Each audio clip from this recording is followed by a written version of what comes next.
No, viene no.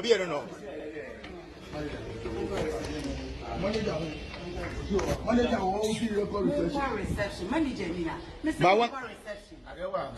Go to reception. You go to the media house. So go to the reception. Just walk to the manager. Just go to the reception.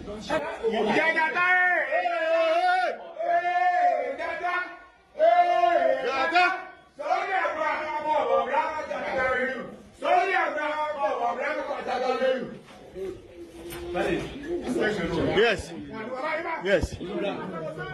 Omo your news. Okay. Yes. So I go.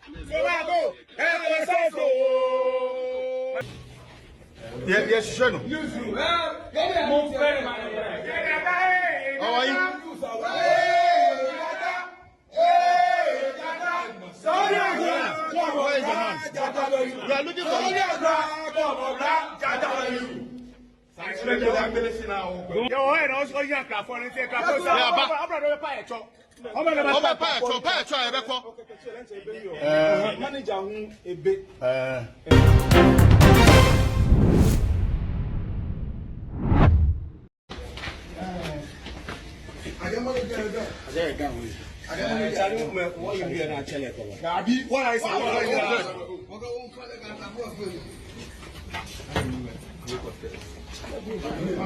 No, viene no. Manager, reception. Manager, Mr. Reception. Go to reception. You go to the media house. So go to the reception. Just walk to the manager. Just go to the reception. That is all.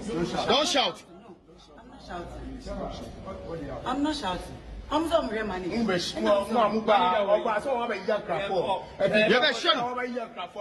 sure.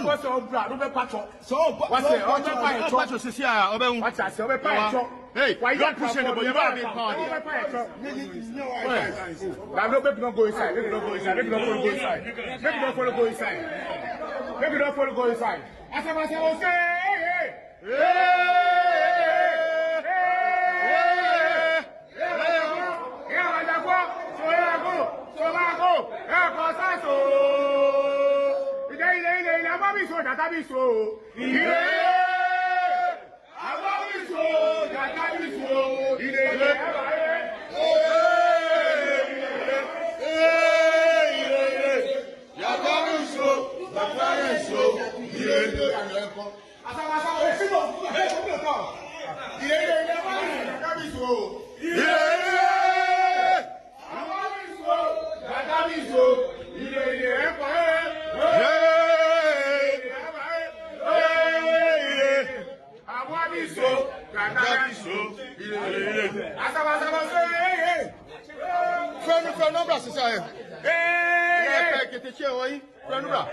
Yes.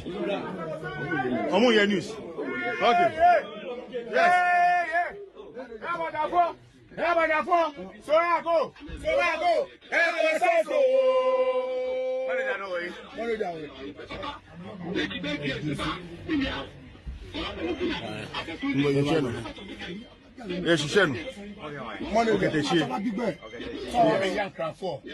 Yes, some patron.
Yes, Shano.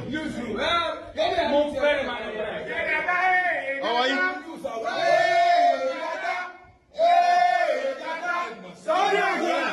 Where is the man? You are looking for him.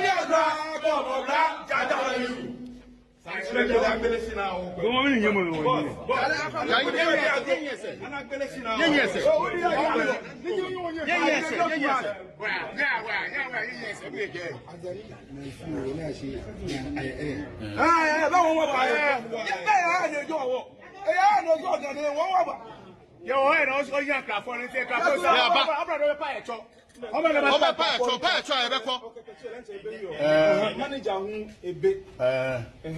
No, captain manager saying, Mira, okay, TV, you know,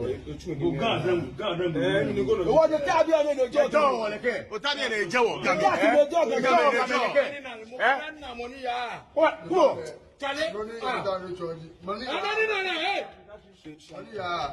A producer news. Yes. The one near and news they have produced. Yes. There will be an if I could interview them.